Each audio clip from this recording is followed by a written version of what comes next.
The gavel came down like thunder in Judge William Harrison's courtroom, but what followed wasn't silence, it was the kind of sharp, collective gasp that only happens when an entire room realizes it has just witnessed something extraordinary. 30 spectators leaned forward in their benches, as if afraid to blink and miss the fallout of what had just been said. "Counselor Williams," Judge Harrison sneered, his voice dripping with the kind of superiority only long-held power can breed. His gold-rimmed glasses caught the light as he peered down at the defense table. "Perhaps you should stick to cases you actually understand. Constitutional law requires proper education." It was meant as a dismissal. A slap, wrapped in judicial authority. The implication was clear: Marcus Williams was out of his depth. A man fumbling in a discipline he could never hope to master. But the irony was crushing. Marcus stood at the defendant's table, a weathered leather briefcase in one hand and neat stacks of legal papers in the other. His posture was calm, almost too calm for a man being publicly humiliated. 25 years of teaching constitutional law at Harvard University stood behind him like an invisible army. The courtroom didn't know it. Judge Harrison certainly didn't know it. But this underqualified lawyer had literally written the book that Judge Harrison himself had studied from in law school. "Your Honor, with all due respect," Marcus began, his voice steady, almost gentle. "Son," Harrison interrupted, waving a hand dismissively, "I've been practicing law since before you were born. When you've studied constitutional law at a real institution like I have, then perhaps we can discuss the finer points of jurisprudence." The room froze. There it was again, that dangerous word, assumption. Assumption that Marcus was inexperienced. Assumption that Marcus lacked education. Assumption that Marcus, a black man in his 50s, couldn't possibly belong at the intellectual table of giants. The humiliation pressed down on Marcus's chest like a physical weight. He could feel every eye watching him, every whisper buzzing like static in the back of the courtroom. But instead of lashing out, instead of meeting arrogance with anger, Marcus chose dignity. His silence was deliberate, heavy, unsettling. Because what Judge Harrison didn't know was this: he was about to be taught a lesson that would follow him for the rest of his career. A lesson about the peril of arrogance, and the ruinous cost of underestimating the wrong person. And more than that, he was about to learn that the man he had dismissed as unqualified was none other than Professor Marcus Williams, the very author of Williams' Constitutional Law, Principles and Practice, the definitive textbook used in hundreds of law schools across America. The silence stretched, and the tension grew so thick it seemed to settle into the wood grain of the benches. Finally, Marcus drew a slow breath. "I understand, Your Honor," he said simply. But beneath the quiet tone lay something far sharper: resolve. Because Marcus Williams had spent his entire career preparing for this moment, not consciously, not strategically, but inevitably. Every lecture, every paper, every classroom debate had been building toward the day when prejudice and truth would collide in a courtroom like this one. And truth? Truth was patient. Truth didn't shout. Truth didn't need to. Now, friends, let me turn this moment toward you. Have you ever been underestimated, looked down on, dismissed, or treated as if you didn't belong, only for the truth of your worth to later shatter those assumptions? Drop your experience in the comments, I'd love to hear how you handled it. And if stories like this inspire you, if you believe in the quiet power of dignity over arrogance, then hit that subscribe button, because what's about to happen in this story will restore your faith in justice. 3 months earlier, Marcus Williams had been in his Harvard office, an office lined wall to wall with books that smelled faintly of ink and age, the kind of room where the air itself seemed heavy with thought. Outside his window, Cambridge pulsed with energy, young law students hustling from lecture to lecture, clutching casebooks thicker than bricks, buzzing with the nervous optimism of people convinced they would soon change the world. Marcus sat at his mahogany desk, red pen in hand, carefully grading a stack of essays on constitutional protections under the Fourth Amendment. To anyone passing by, it looked like any other day in the life of a professor. Ordinary. Routine. Predictable. But ordinary days have a way of turning extraordinary with a single phone call. The phone on his desk buzzed, a sharp vibration that broke the stillness of the room. Marcus answered with his usual calm professionalism. Professor Williams. The voice on the other end was trembling. Young. Desperate. Professor Williams? My name is David Johnson. I got your number from the legal aid clinic. They said you sometimes take cases pro bono. Marcus leaned back in his chair, setting his pen aside. His years of experience told him more in those first shaky syllables than any introduction could. This was someone standing at the edge of despair. Tell me what happened, David. There was a pause, and then words tumbled out in a rush. I was walking home from work last Tuesday night. Just walking. I worked double shifts at the hospital kitchen, and I was tired. Next thing I know, 3 police officers have me on the ground, saying I matched the description of someone who robbed a store 6 blocks away. Marcus's stomach sank. He had heard this story before, too many times. A young black man in the wrong place, at the wrong time, under the wrong assumptions. The thing is, Professor, David continued, voice breaking, I was at work during the robbery. I have time cards, witnesses, security footage. But they arrested me anyway. Kept me in jail for 3 days before my mama could scrape together bail money. Marcus pinched the bridge of his nose, eyes closing. He already knew the pattern. Excessive force disguised as procedure. False charges laid over bruises to justify them. A system that punished color before it considered truth. What did they charge you with? David's voice cracked under the weight of the words. Armed robbery, resisting arrest, and assaulting a police officer.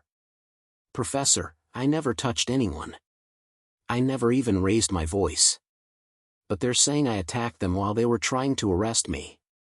The line went quiet except for David's unsteady breathing. Marcus's mind sharpened. He had studied these cases for decades, cases where justice had been bent until it broke, where the Constitution had been trampled under boots and pens alike. But this wasn't an abstract classroom example. This was a terrified young man with his life hanging in the balance. David, Marcus said gently, I need you to understand something. I primarily teach these days. I don't practice as much anymore. There was silence. Then David's voice, small but fierce, please, Professor. Everyone says you're the best constitutional lawyer in the country. They say you wrote the book on civil rights law. Literally wrote the book. Marcus allowed himself the faintest smile. If only David knew how literally true that was. Williams' constitutional law, principles and practice sat on library shelves in over 200 law schools across America. Students studied from it. Judges cited it. Lawyers leaned on it. But most never connected the dry, academic name on the cover with the quiet professor in Office 304. I'll need to see the police reports, the arrest records, any witness statements, Marcus said. Professor, there's something else, David whispered. The judge assigned to my case, he has a reputation. Marcus's pen stopped mid-note. What kind of reputation? Judge William Harrison. The lawyers around here call him Hang 'em High Harrison. They say he's never seen a young black man he didn't want to lock up. The name struck a chord. Marcus had read Harrison's opinions before, rulings that bent consistently toward law enforcement, that excused misconduct, that handed down sentences far harsher to defendants of color than to anyone else.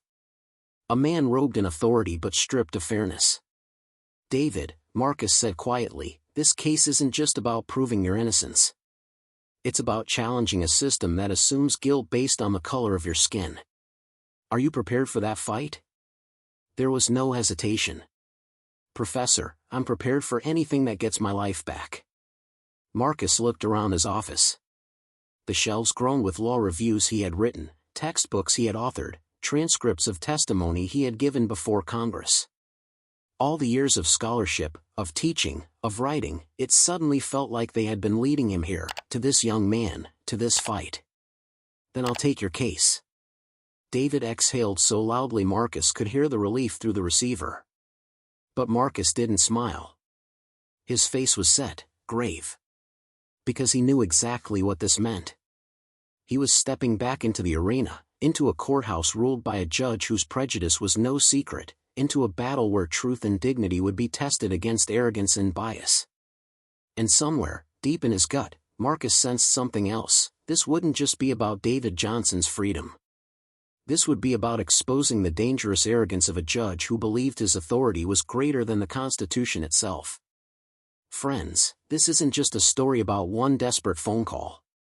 It's about what happens when the quiet man in the corner, the one you least expect, steps forward to challenge power itself. Tell me in the comments, if you were in David's position, falsely accused, facing a judge known for bias, would you have had the courage to fight back?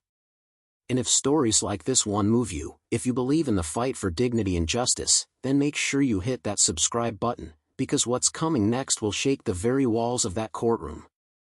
2 weeks later, Marcus Williams walked into the Jefferson County Courthouse for the first time in years. The building itself seemed designed to intimidate. Its stone columns rose like pillars of judgment, its heavy oak doors swallowing the sound of the city outside. Inside, the smell of old paper, waxed floors, and stale coffee clung to the air. The voices were hushed, the footsteps measured, as if justice itself demanded silence. Marcus moved with calm precision, his charcoal gray suit pressed, his tie neatly knotted.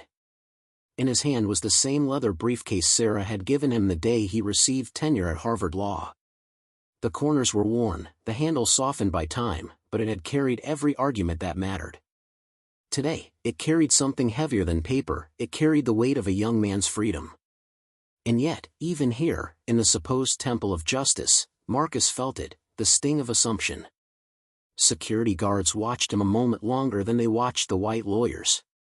Clerks spoke to him slower, as though each word needed extra care, as if they weren't quite sure he belonged here at all.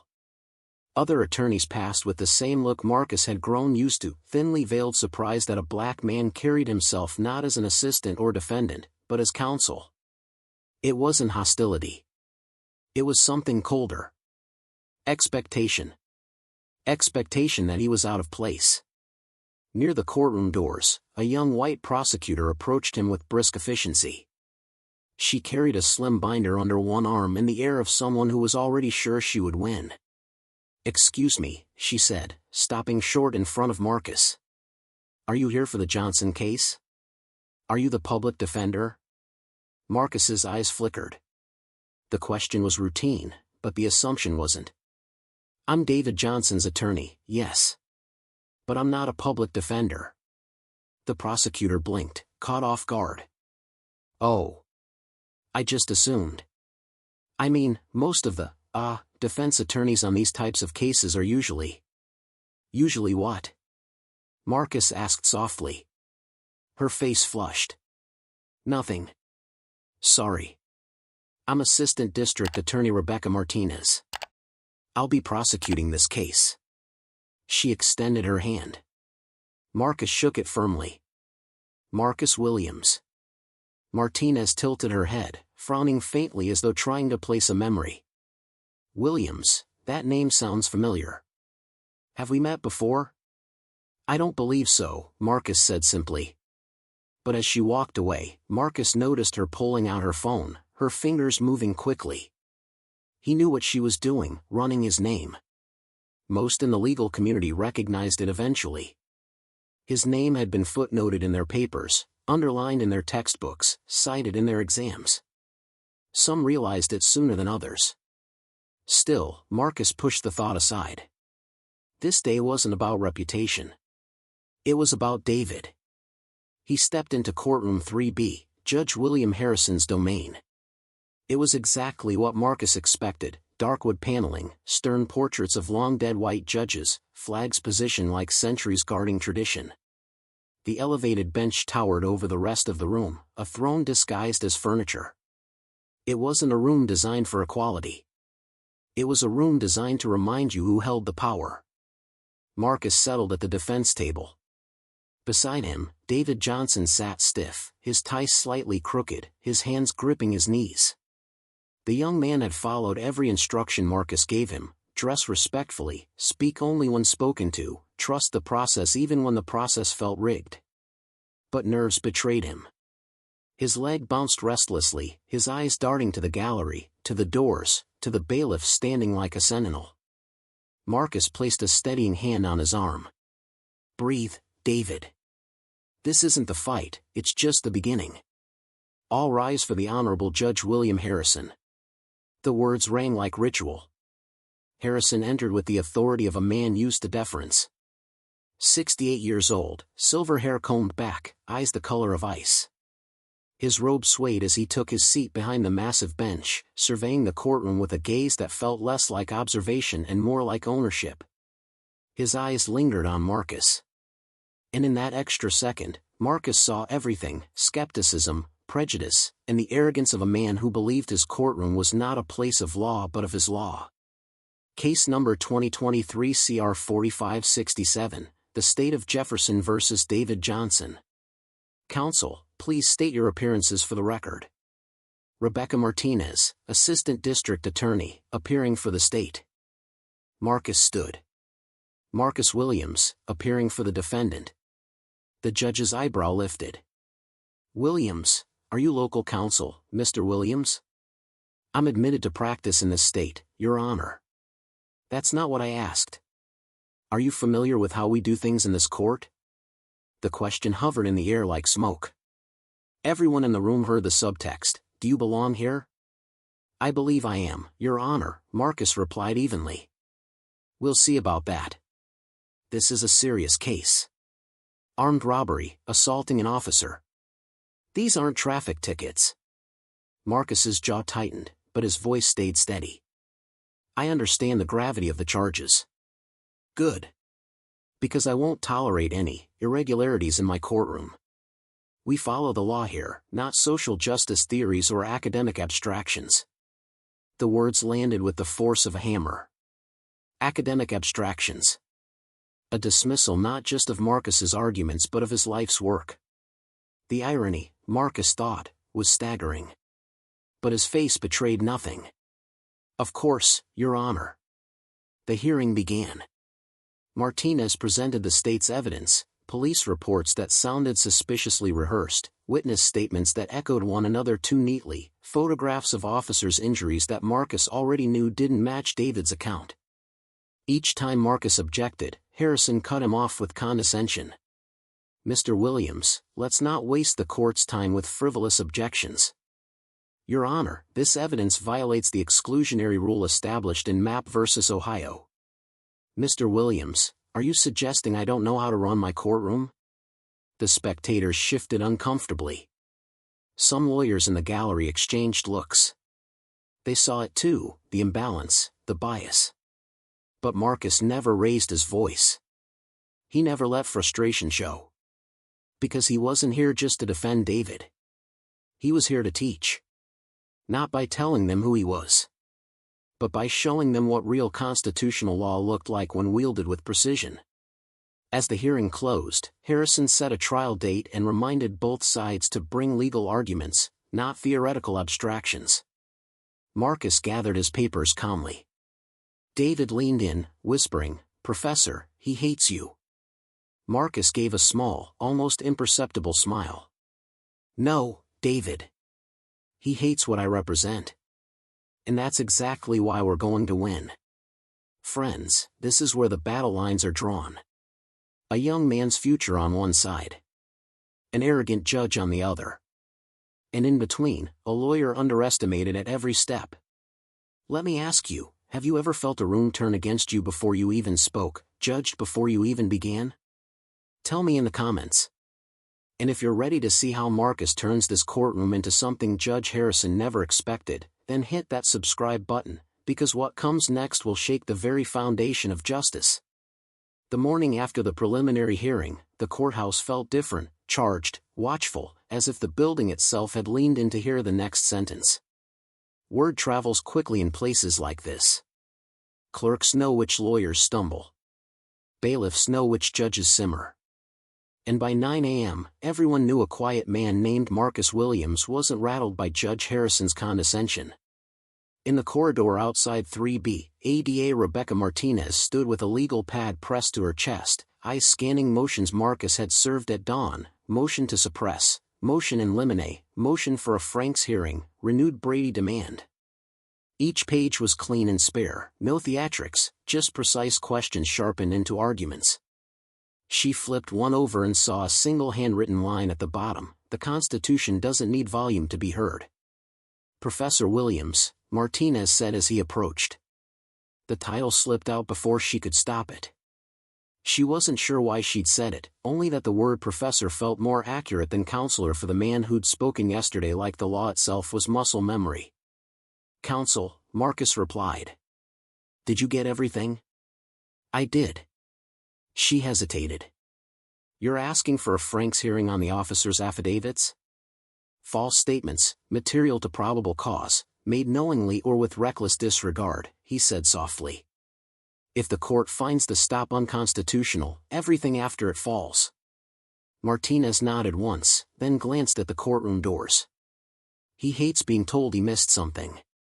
Especially by, she stopped herself. "By a defense attorney?" Marcus offered. Her jaw set. "By anyone." Inside, the pre-trial conference opened like a ritual that had forgotten why it began. Harrison leaned back, steepled fingers under his chin, the robe sitting easily on his shoulders like a deed to the room. "Mr. Williams," he sighed, "I've reviewed your stack of filings. This court is not a seminar. We are not here to indulge academic hypotheticals." "With respect, Your Honor," Marcus said, "none of these questions are hypothetical to my client. They are the difference between liberty and prison." Harrison's eyes cooled. "We will take up your motions in order. But I will not have this proceeding hijacked by law school lectures." "Understood?" "Understood," Marcus replied, and the way he said it somehow made the words sound like a promise kept to the Constitution rather than to the judge. The testimony of the first officer began as they always do, confident, rehearsed. He said he recognized David from a bolo, be on the lookout, for a young black male, 6 feet, dark clothing near the robbery scene. He said David's furtive movements and noncompliance justified the stop. He said the body camera malfunctioned because of inclement weather, though the night in question had been dry and clear. Marcus let the officer speak without interruption. He wrote nothing. He didn't even look down at his notes. When he finally stood for cross, his voice was almost apologetic. "Officer, you've worked this precinct for 8 years?" 9. "And according to your incident reports, the young black male in dark clothing description appears in," Marcus flipped a single page. "32 stops over 6 months? I don't recall the number. Would it refresh your recollection to see your reports?" Harrison rolled his eyes. "Mr. Williams." "Let him answer, Your Honor," Marcus said calmly. A tight pause. "Proceed," the judge muttered. The officer adjusted in the chair. "It's a common description. Common enough to fit thousands of people in this city," Marcus said. "So what, specifically, about Mr. Johnson's behavior suggested criminal activity? Furtive movements? Such as?" He looked away when we approached. Marcus let silence fill the room until it became uncomfortable. "Looked away," he repeated softly, as if tasting the words for their nutritional value and finding none. "Was he running?" "No." "Shouting?" "No." "Carrying anything?" "No." "Then the basis for your stop, in your own words, was that he looked away?" The officer's jaw tightened. "In a high-crime area." Marcus nodded, the barest inclination of his head. "Right. Where the Constitution supposedly loosens depending on the neighborhood." He let that hang a beat, then slid another exhibit to the clerk. "Your Honor, Defense Exhibit 7, time-stamped video from the hospital loading bay, showing Mr. Johnson clocking out at 10:12 p.m. The stop was at 10:23, 6 blocks east, walking home." Harrison frowned at the screen. And, Marcus said, still gentle, he was walking in the opposite direction of the robbery, which occurred at 9:38. "There's no nexus between the robbery and the stop, other than race and proximity to an area you prefer to call high crime." "Mr. Williams," the judge snapped, "we are not putting law enforcement on trial." Officers must make split-second decisions. And courts, Marcus replied, must make considered ones. A murmur rolled across the gallery, quickly shushed by the bailiff. At lunch, in the clerk's office, Marcus waited while copies were stamped. The senior clerk, a woman with readers on a chain, kept sneaking glances at him. On her desk, half buried under forms, lay a thick blue book with a cracked spine, Constitutional Law, Principles and Practice. The name Williams on the cover was smudged by use. She noticed Marcus noticing. "My granddaughter is in her second year," the clerk said. "She says the author writes like he expects you to be intelligent." Marcus smiled. "Good for your granddaughter." "Good for the author," she said, as if testing him. When the copies were ready, she slid them forward. "Good luck in there."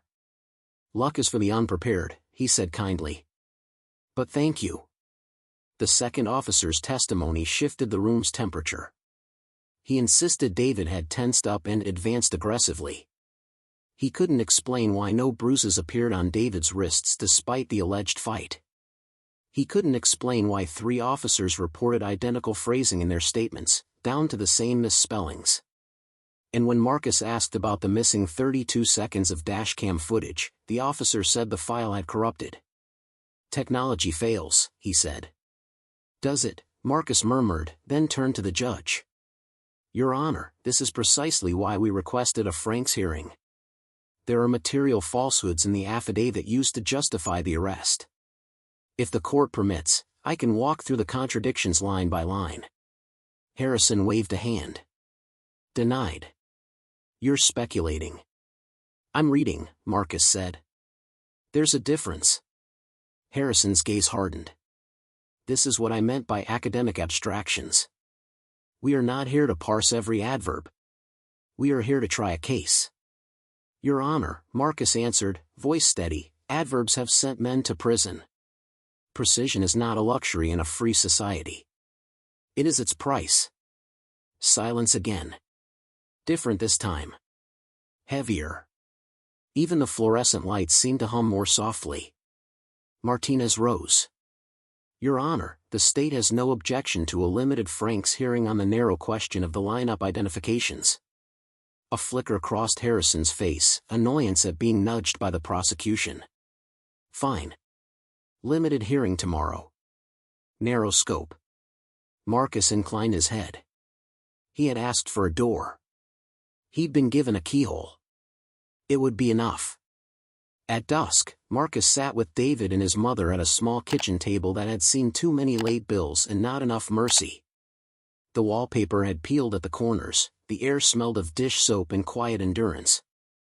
"They suspended me," David said, eyes on his hands. "No pay. HR said it's policy when there's a felony charge." His mother slid a cup of tea toward Marcus as if hospitality were the last defense left. "We can't lose the apartment," she whispered. "He didn't do anything. He's a good boy." Her voice broke. She steadied it. "Is there hope, Mr. Williams?" "There's more than hope," Marcus said. "There's law. And there's the truth of what happened. Both are on your side." David looked up. "Why did the judge keep cutting you off?" "Some men mistake volume for authority," Marcus answered. "It's a common confusion." The mother's hands trembled. Marcus placed his own over them, warm and ordinary.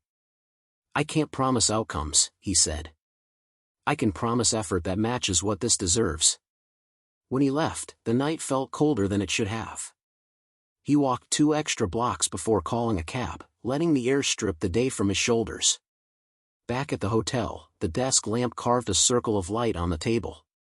Marcus opened his laptop and began to build the architecture of tomorrow, a timeline that made the state's narrative collapse under its own weight, a chart of minor discrepancies that, together, formed a single ugly silhouette, 3 case summaries distilled to their bones, and a closing line that would require no volume to be heard. He printed copies for the court, copies for the state, copies for the possibility that the first 2 went missing. When the printer jammed, he smiled despite himself. Machines fail, yes. But not all failures are created equal. Near midnight, a new court order hit his inbox. Harrison had issued it from chambers, 2 paragraphs, defense motions largely denied.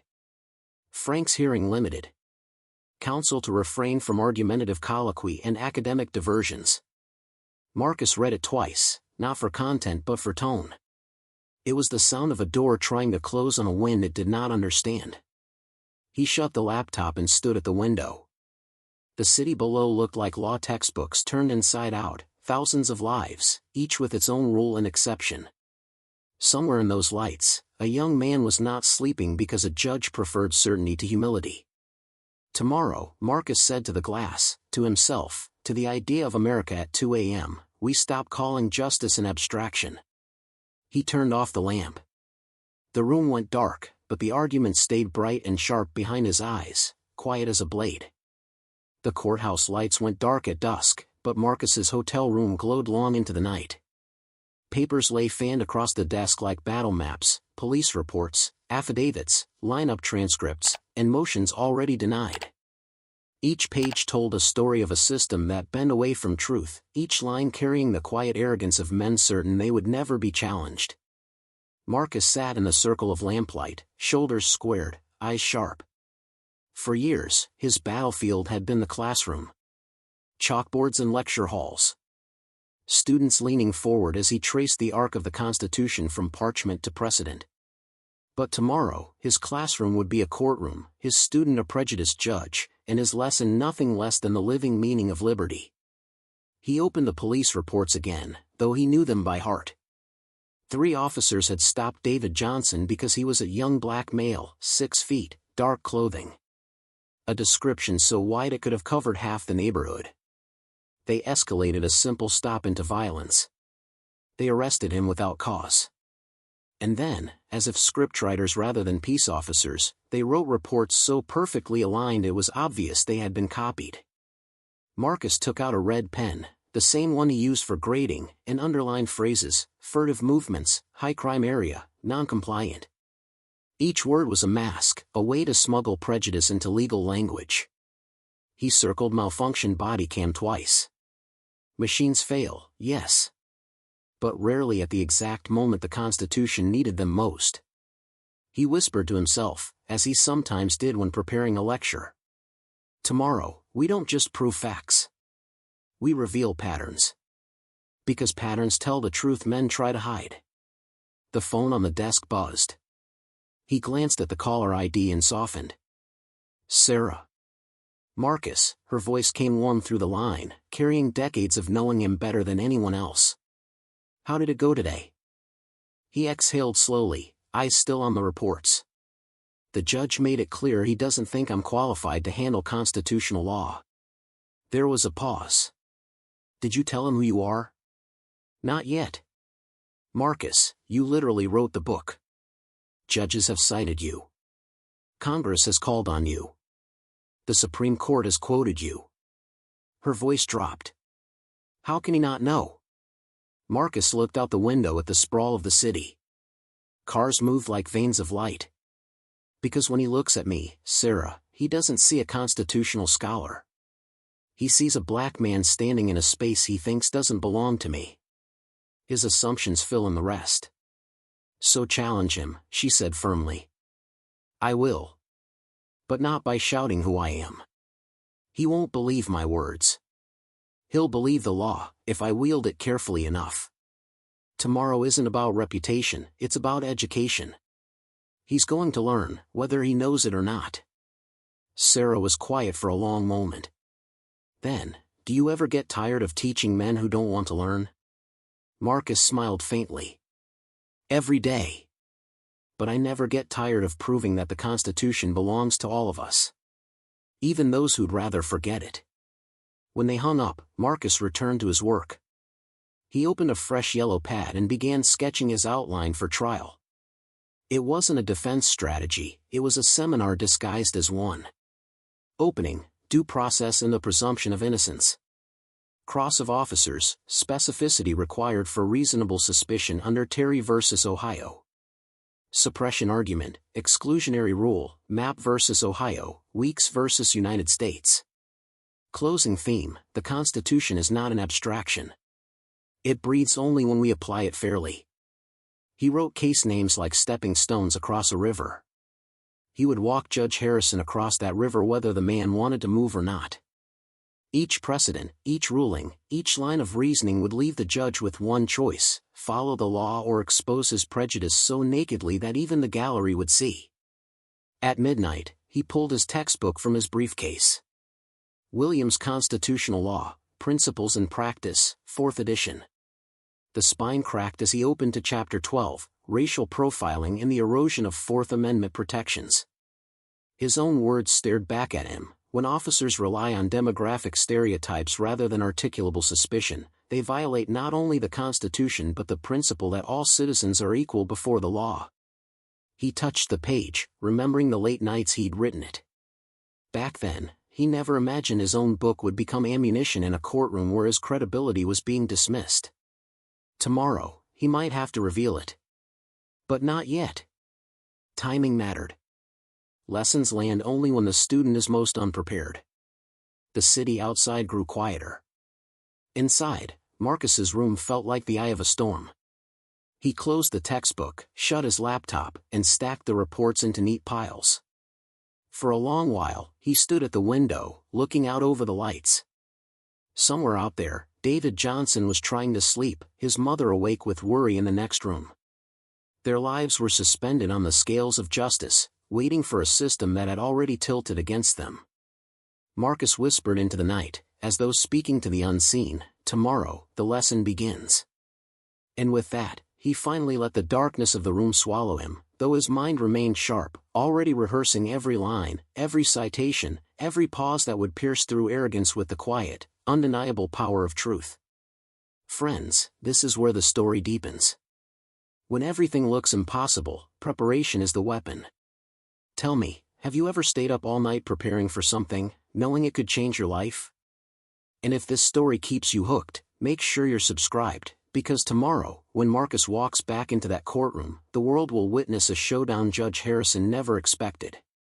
The second day of trial began with the kind of tension that makes even the air feel brittle. The gallery was packed, young lawyers who had cleared their schedules, professors who'd taken the train from nearby universities, even a handful of law students clutching notebooks. Rumor had spread like wildfire: Judge Harrison had been dismissing a man some whispered might be the Marcus Williams. The Marcus Williams who had shaped the way a generation studied constitutional law. When the bailiff called the court to order, Harrison strode in as he always did, robe flowing, chin lifted, authority radiating like heat. But Marcus noticed the flicker. The judge's eyes darted across the crowded gallery, and for the briefest second, hesitation replaced arrogance. "The court calls State versus David Johnson," Harrison said, voice steady but tighter than usual. "Mr. Williams, you may proceed with your motion." Marcus rose with deliberate calm. He carried no theatrics, only a worn copy of his textbook. He placed it on the lectern as one might place evidence, quietly, without announcement, letting its presence fill the room before anyone named it. "Your Honor," Marcus began, "yesterday you reminded me that constitutional law requires more than reciting case names. It requires history, context, and depth. You were right. And if you'll permit me, I'd like to demonstrate that depth by returning to the very foundations of the Fourth Amendment." He spoke like a professor, voice steady, cadence measured, each sentence unfolding like a thread tying past to present. He described general warrants in colonial America, British officers ransacking homes without cause, the outrage that birthed the Fourth Amendment.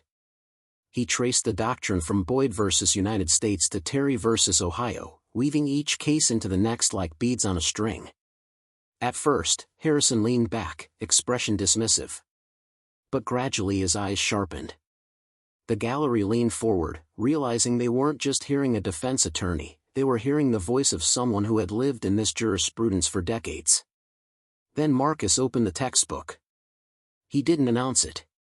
He simply read a line: "When law enforcement officers rely on demographic stereotypes rather than articulable suspicion, they violate not only the Constitution but the principle that all citizens are equal before the law." Harrison's eyes dropped to the cover. His face drained of color. He shifted in his chair, lips parting as if to speak, then closing again. The silence was suffocating. "Your Honor," Marcus said gently, "do you recognize this text?" Harrison cleared his throat.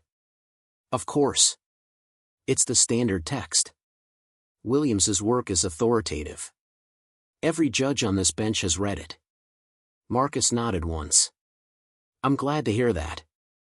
Because I am Marcus Williams." The words struck like thunder. Gasps rippled through the gallery. Pens froze mid-note. Even the court reporter lifted her head, hands hovering above the keys. For a moment, Harrison looked utterly exposed. His cheeks reddened, his jaw working as though chewing the bitter taste of his own assumptions. Marcus didn't gloat. His voice remained calm, almost merciful. "For 2 days, Your Honor, you have dismissed my arguments as abstractions, doubted my education, and questioned my qualifications. But this isn't about my credentials. It never was. This is about David Johnson, whose constitutional rights were violated when officers stopped him without reasonable suspicion and fabricated a narrative to justify their actions. Whether I am a Harvard professor or a first-year public defender, the law does not change. What happened to David remains unconstitutional." He slid the book aside. "And now, the only question is whether this court will uphold the Constitution, or whether it will endorse prejudice disguised as procedure." The silence was unbearable. Then all eyes turned as ADA Rebecca Martinez rose slowly. Her face was pale, her hands clenched around her legal pad. "Your Honor," she said, voice trembling at first but gaining strength, "the state has reviewed the defense's motions, the contradictions in the officer's testimony, and the constitutional analysis Professor Williams has presented. In light of these facts, the state cannot ethically proceed with this prosecution. We move to dismiss all charges against David Johnson." The courtroom exploded in whispers. A wave of astonishment swept through the gallery. David's mother clutched her hands to her mouth, tears spilling before she could stop them. Harrison banged his gavel for order, but his voice cracked as he spoke. "Ms. Martinez, are you certain?" "Yes, Your Honor," she said firmly. "To proceed would be to participate in injustice. And that, I cannot do." Harrison's gavel fell again, weaker this time. "Case dismissed. The defendant is free to go." The gallery erupted. Lawyers rushed to whisper to each other, some already typing feverishly on their phones to spread the news. Students stared at Marcus as if they'd just watched history unfold. Beside him, David sat frozen. "Professor. I'm free?" Marcus placed a steady hand on his shoulder. "You are always free, David." The court just needed reminding. The young man's eyes filled, and he covered his face with his hands. His mother sobbed quietly, whispering prayers of thanks. Marcus gathered his papers calmly, the storm around him barely noticed.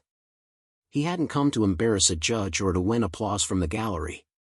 He had come for one reason, to ensure the Constitution meant something for one young man who had almost been crushed by assumptions. Friends, this was the moment justice shifted. A case built on lies collapsed because one man refused to bow to arrogance, and a prosecutor found the courage to admit the truth. So let me ask you, what would you have done in Marcus's place? Revealed your identity sooner, or waited until the lesson cut deepest? And if this story reminds you that dignity speaks louder than prejudice, then hit subscribe, because these are the stories we need to remember. The gavel had fallen for the last time, but the echoes of what happened in Judge Harrison's courtroom did not fade. They lingered in the marble halls, in the whispered conversations between lawyers, in the hurried notes scribbled by professors who knew they'd just witnessed a case that would be retold for decades. David Johnson walked out of the courthouse a free man, blinking against the sunlight like someone who had been buried alive and suddenly pulled back to the surface. His mother held his arm tightly, her tears flowing freely now that the nightmare was over. She looked at Marcus with gratitude too large for words, as if searching for a way to thank the man who had given her son back his life. "Professor," David said quietly, his voice unsteady, "how do I ever repay you?" Marcus smiled faintly. "Live your life with dignity. Treat others with respect. Remember that your rights belong to you because you're human, not because anyone grants them. That's repayment enough. Around them, the gallery spilled out into the steps. Reporters had caught wind, though none had been allowed inside. Lawyers were already retelling the story to anyone who would listen: the arrogant judge, the underestimated lawyer, the revelation that the man being dismissed had literally written the textbook on constitutional law. But Marcus himself did not linger. He carried his briefcase as if it were any other day, as if what had just happened were simply another lesson taught, another principle defended. For him, it wasn't legend.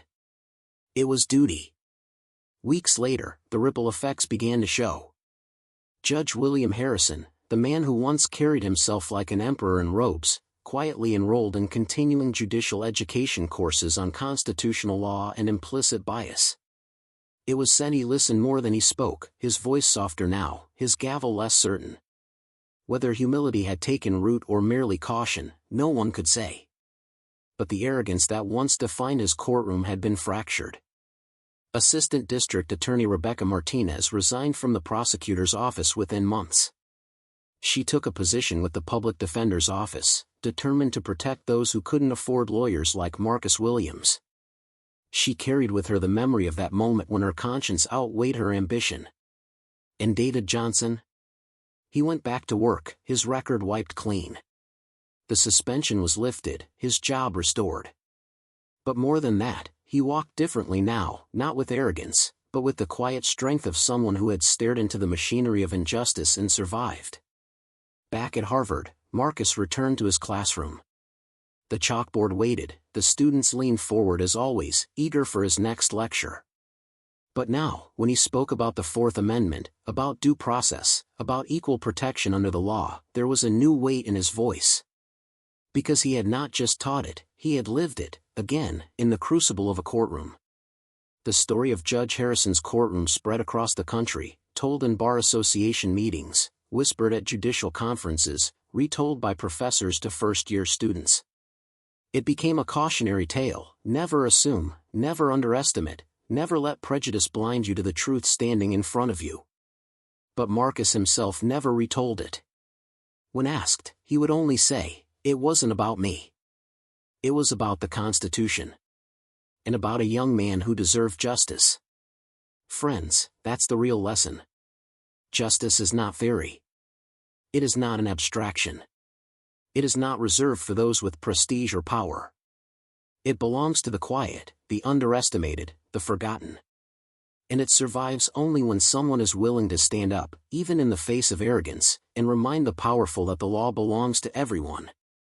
So let me leave you with this: have you ever judged someone too quickly, only to realize later how wrong you were? Or have you ever been underestimated and had to prove your worth in a way that no one could ignore? Share your story in the comments. I want to hear how you turned prejudice into revelation. And if this story reminded you that dignity will always outlast arrogance, that truth will always speak louder than assumption, then hit that subscribe button and turn on notifications. Because every week, we bring you stories that prove justice is still alive, one case, one person, one act of courage at a time. Until next time, remember, the Constitution does not protect us in theory. It protects us in practice, if we have the courage to demand it.